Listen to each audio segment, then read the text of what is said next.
Hello everyone, welcome back to another card deck profile with me, Chocobilly.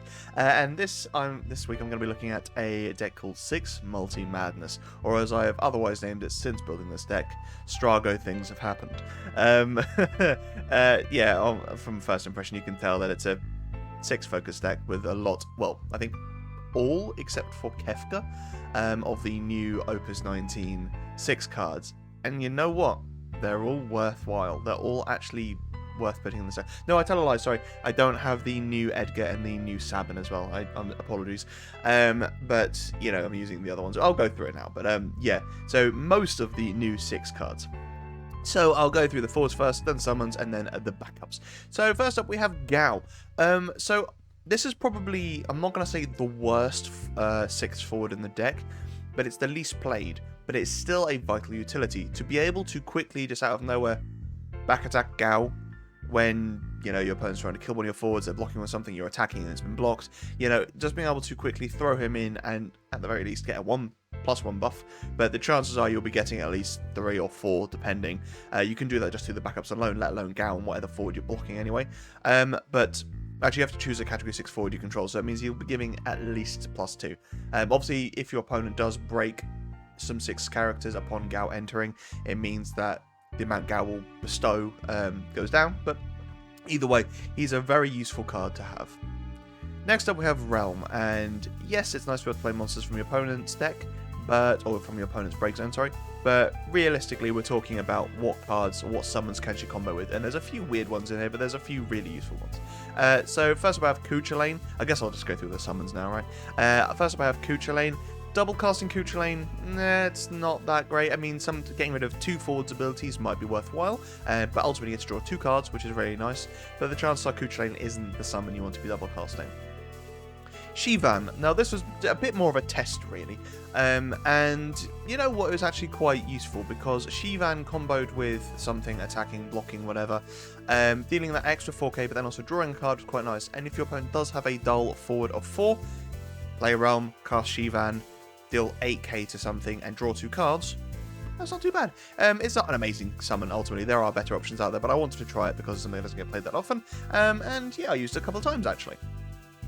Chivalry. Now, this is a fun one. So, Chivalry, I'll just read its text because it's a bit janky anyway. Choose one forward. Until the end of the turn, it gains plus 3,000 power, and when a forward opponent controls is put from the field into the break zone on the same turn that the chosen forward has dealt it damage, your opponent discards 1 card from their hand. So basically, you cast Chivalry on a forward. If that forward kills something, or if that forward has dealt damage to something that dies, they discard a card. Now, if you double cast this with Realm, you can obviously choose 2 separate forwards for them to each gain that ability and plus 3k, or you can choose the same forward twice. Now, let's say hypothetically you do that with, I don't know, Sabin? So you play Realm onto the field, you then cast Chivalry, double cast even, on Sabin. Sabin gains that second ability twice. So now when he deals damage to a forward, your opponent will discard 2 cards. Or technically he'll discard 1 card twice. So Sabin then can use his, was it Aura Cannon?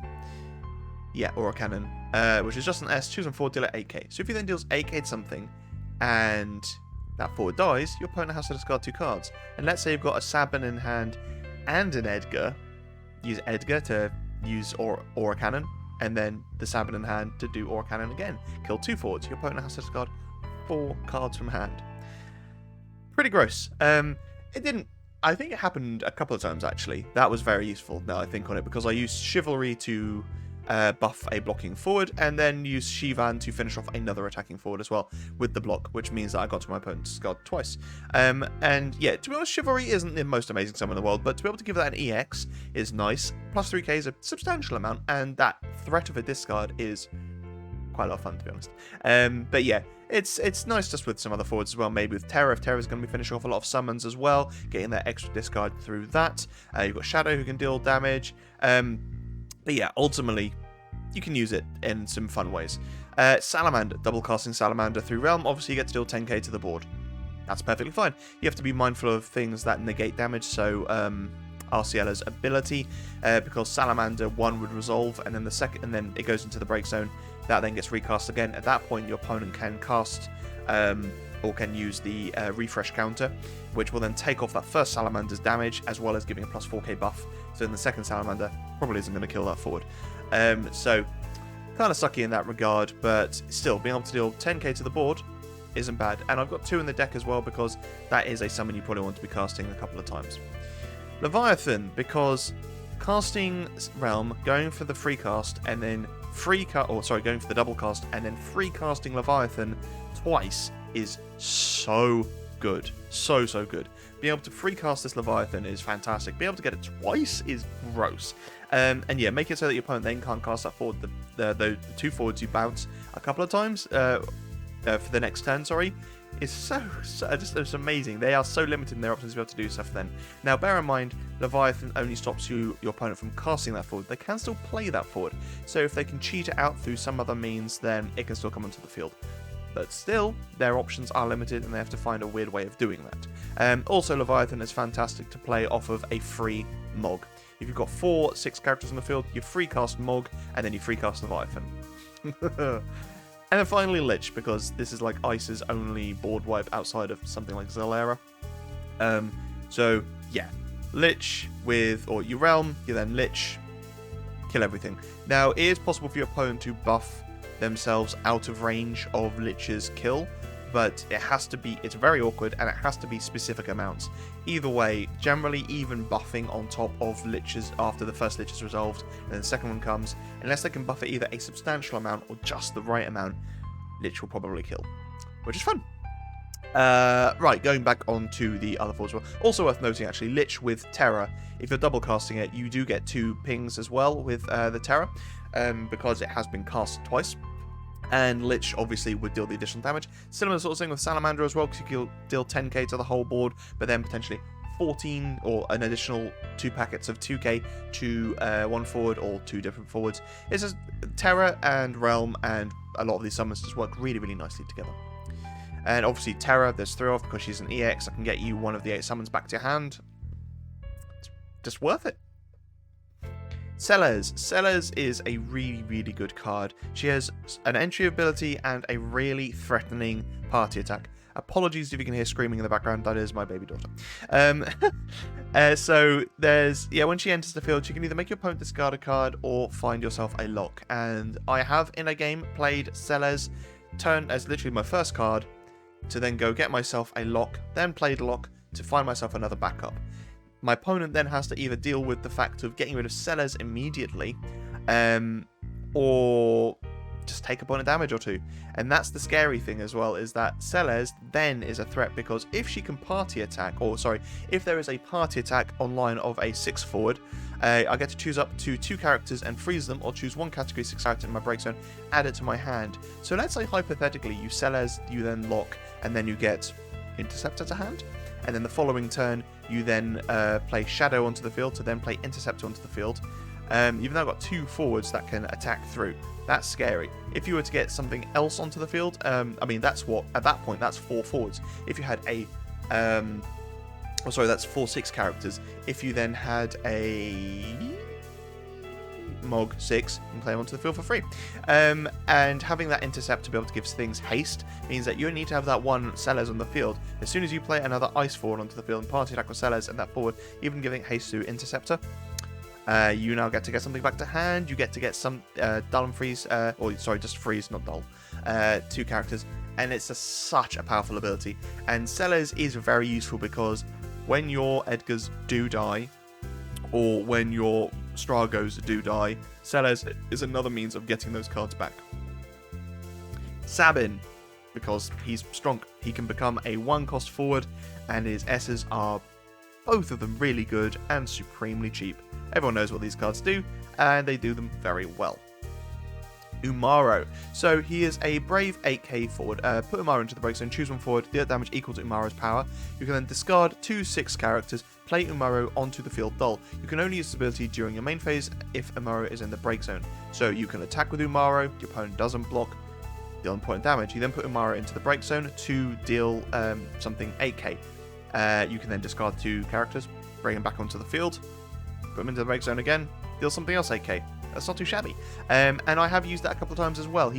I mean, this is not the best Umaro, because you've got the 7 cost one, which can put something to the bottom of your opponent's deck and then freeze it forward every turn. But still, this is a lot more accessibility. It's a lot easier to play, and I think it's really useful to have that ability to just sack him off, kill something. You can block an attack, put him in the break zone, kill something else. There's loads of good utilities with this card. Mog 6, such a fun card to play. It's very easy in this deck to be able to get him to be free, but being able to just play him onto the field for free at damage 3, dull and freeze a forward or character, but probably a forward, and then drawing a card as well for free, then giving him haste probably through Interceptor to then give all your forwards first strike. Oh, tasty. Sarah. So there is a small Moogle engine in this deck as well, because to be honest, it needs it. You are in 3 different colours, and it is truly 3 colours. If you look at the breakdown here, I've got 17 water, 19 ice, 18 fire. So it's about as even as you can get, other than dropping this down to 18 and having this boosted up to 18. It's really, really even across the board. But having stuff like Sarah, Shadow, be able to get you the cards you need is really useful. Now, obviously, Sarah, she's an EX. When she enters the field, you can search yourself a Moogle, add it to hand, and when she attacks, activate all the job Moogle you control, and then you discard a job Moogle to dull it. But she can also grab your Mog 6, because he is a job Moogle. So being able to play Sarah and then free cast Moogle onto the field is a lot of fun. Not to mention the fact that if Moogle's already on the field, you attack with Moogle first, give a thing first strike, you then attack with Sarah, you then get to reactivate Moogle 6, because when Sarah attacks, activate all the job Moogle you control. That's not bad at all. And then obviously you can just discard a Moogle to choose one forward and dull it, and that's quite nice. Next up we have Shadow. So yeah, being able to just filter through your top cards, to be able to find a backup. If the backup isn't there, then that sucks, but if it's a 2K, you get to play on, if it's a 2CB, you get to play on the field. Even if it's a backup but it's not a 2CB, you still get to add it to hand at the very least. And remember, if you reveal a 2 or any backup, you can add that to hand and then play a different 2CB backup that you already had in hand onto the field. So you could play Shadow, have Interceptor in hand, reveal Gestalian Empire Sid, and then play Interceptor onto the field. Next up, Edgar. So yeah, being able to use Edgar. How could I leave Strago out of this? I just completely scooted over from Realm to Strago. Strago, fantastic card. Look at the top 2/4 upon entry or death. That's really good. And its S ability is alright at best, but ultimately it's only an S, and that means it's very abusable through Edgar, and it's so much fun. I really, really, really like this card. The fact he's an EX as well, he's on curve for power. Yeah, he's just a really good card. He has that threat as well. If you've got something like Sabin on the field and you attack with Strago, even if your opponent can block and kill Strago, they might not want to, because his death might reveal a Sabin to hand, and then you get to kill the forwards anyway. So, you know, it's just so much fun. I really, really do like this card. Anyway, as I was saying, Edgar. There's not a huge amount of forwards with S abilities in this deck, but his entry ability to be able to get 2 cards back to hand is just delicious. And the fact that those forwards are so cheap as well is what really makes this deck tick. So many of the forwards cost you so little. Edgar technically costs you 1, provided you get 2 forwards back. Shadow, he gets to play a backup onto the field. Sarah gets to search you a Moogle to hand. Mog can become free. Umaro, you can play from the break zone, but ultimately still paying the same cost. Sabin can become 1. Sellers can search you a backup. Terra gets you a summon back to hand. Strago gets you a card to hand both upon entry and death, so technically becomes free. Realm, pretty cheap, but gets to free cast a couple of summons. Gao, again cheap, but not free. But so many of these cards are just so cheap and easy to play and end up funding other cards in the deck. It just works so well. And yeah, Edgar, to be able to use the S abilities on, you can use Shadow as well if you want, take a point of damage, pay the fire S. Now obviously you need to be careful of that, because your opponent has to be dealing damage on your turn if you're using Edgar's effect, because Edgar you can only use on your turn. And also remember, if you use a category 6 forward of cost 3 or more you control. So if you've got a forward that is 2 CP or less, you can't use Edgar on that. But you can use it on Shadow. You just need to have a means of dealing yourself that point of damage. There is Dadaluma, who is also a 6 character, who has, when he enters the field, deal you a point of damage. I think he's something like a 2 CP, 9k with Brave, or something along those lines, which could then trigger Shadow's ability, use Edgar to use the S ability to deal something at 10k, which is pretty good. And then, yeah, you've got, I think it's just Sabin and Strago S ability as well. And Strago's really good, to be honest. As long as you're at 3 points of damage or more, minus 6k or above is pretty significant. And then finally we have the other Sarah as well. So I have one of each Sarah. I could have gone 2 for this one, I could have gone for 2 of this one. There's enough Moogles to be able to search with this Sarah, but I wanted to test out this Sarah because when she enters the field, she can play a backup, and she actually kind of fills the same role as Shadow, because she can play any Moogle backup. Doesn't matter if it's cost, she can just play it onto the field, or she can add a backup to hand, which again is similar to Shadow. But it's one or the other. She either gets to play a Moogle or gets to add a backup to hand. She can't add a backup to hand and then play a 2-cost foot, which is, yeah. And when she attacks, choose one character down and freeze it. If you have 4 or more backups, your opponent discards 1 card as well. I never played her, to be perfectly honest. She's not a bad card in any means, but the focus was more on the other forwards, and not being able to give her haste with something like Interceptor kind of sucks. So yeah, to be honest, I would take this Sarah out and just add another of this Sarah, because she's an EX burst, I can search you a Moogle, so being able to get yourself another Mog 6, that's fine. Maybe dropping Umaru down to a 1-of and having another Mog 6, so you've got more searches for Sarah as well, I think it'd be worth it. But ultimately, the Sarah's a good card, just didn't quite work in this deck. But she's still worthwhile, she's still a decent card. Alright, next up we got all the summons. Kind of went through this already. Let's give a quick overview. So Cuchulainn, obviously quite nice to be able to blank something. Shivan, sometimes it works, sometimes it doesn't. It's an EX, so, you know. Chivalry, really useful card. Your opponent doesn't see it coming as well. Chivalry does not get played. So your opponent attacks with something, you block with a little, I don't know, realm, and then you make her all of a sudden an 8k.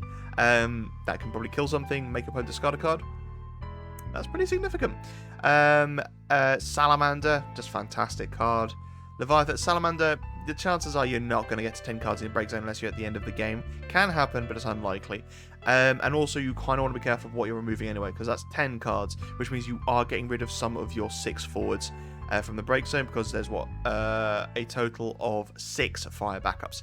So there will have to be some forwards in there, and you want to be careful of that, because obviously you want to retrieve them with your Celes, with your Edgar, with your what's his name, Setzer, you know, so be careful of that. But still, if it wipes your opponent's board and allows you to push through for game, still worth it.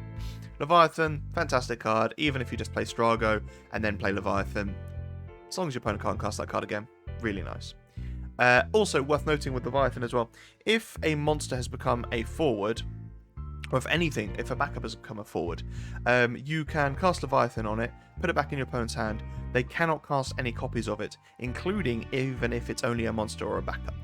So it might have been a forward when they bounced it, but they cannot cast any copies at all whatsoever.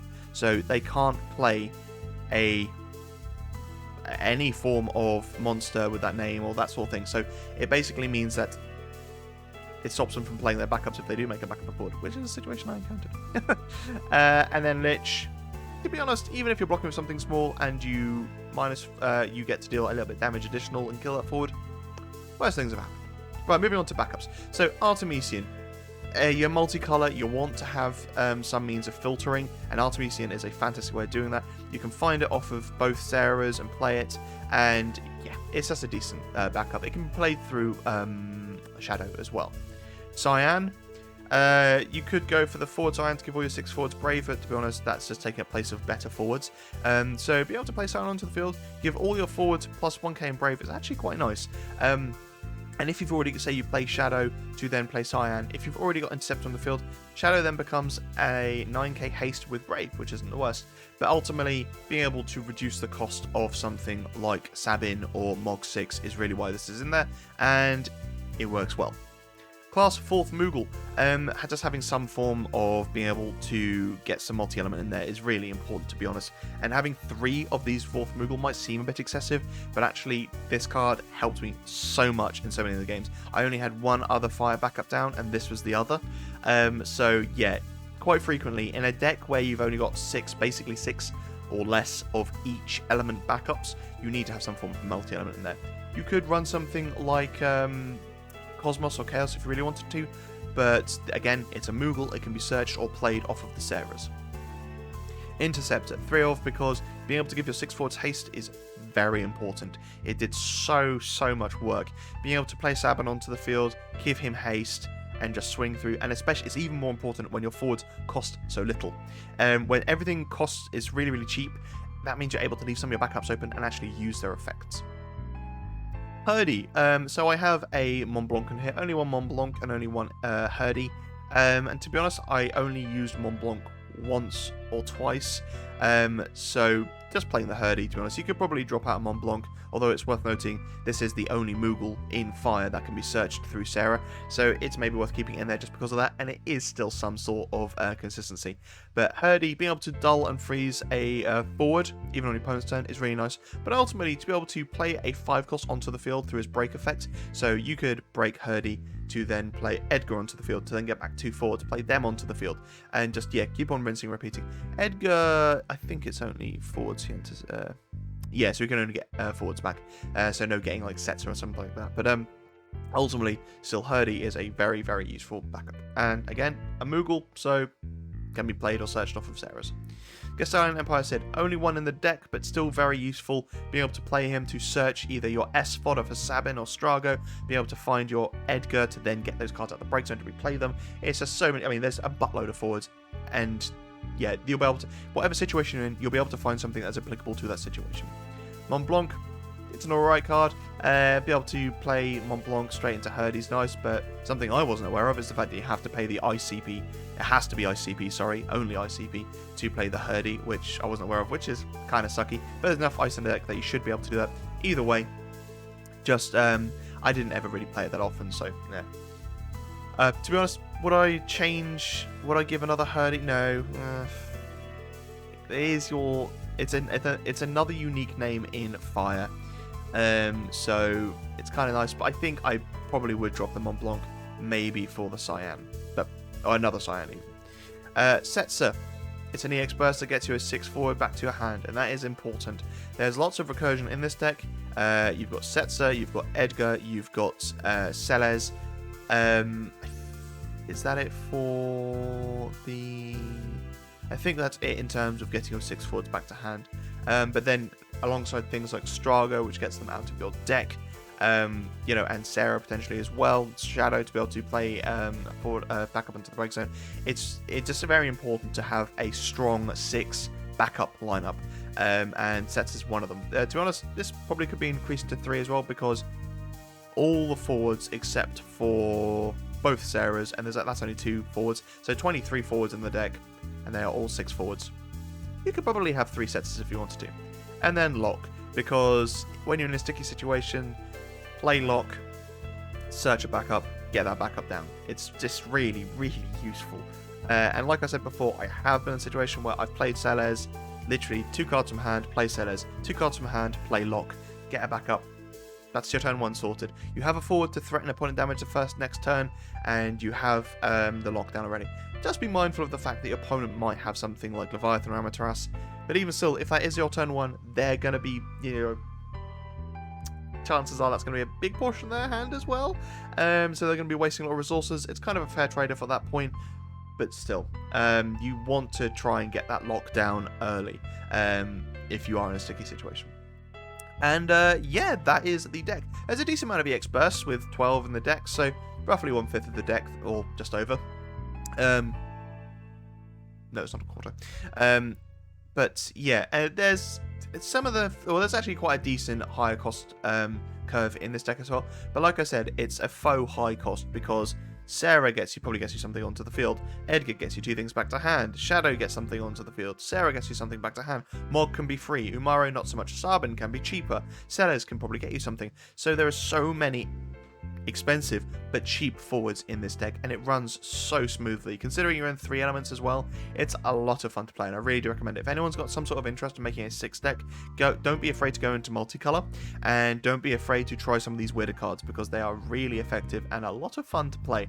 If you're running something like Strago though, you want to have a high 6 character count, because it's not worth his missing. He might have an entry and leave effect, which means you have 2 chances to hit, but you really want to be hitting all the time to really maximize his effect, because it's when you start hitting both times that your opponent really starts to hate him and worry about him.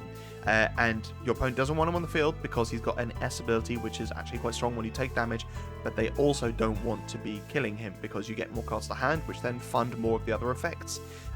So yeah, would I say Strago holds his deck together? No, but he's one of the key pieces that does work really, really well. I've played games where I've never seen a Strago and it's still gone well, but he just maximizes the effect of this deck, and it's so much fun. But, you know, what changes would you guys make? You might take out the Amaro completely and maybe put in the 7 cost one to be able to just get rid of that forward, that painful forward then and there. You know, if your opponent plays something like, I don't know, Phil Thanos, you might struggle with it in this deck. You do have board wipes using something like Salamander and Lich alongside the Realm, but you need those cards then and there, so maybe having another alternative like that high cost Umaro might be worth it. But yeah, maybe take out the Sarahs, get rid of some of the Moogle engine, although ultimately it is a very useful engine. Thomas a Tank engine, anyone? But yeah, what changes might you guys make? Anyway, thank you so much for watching, guys. Stay safe, be lucky, and I'll see you in the next episode.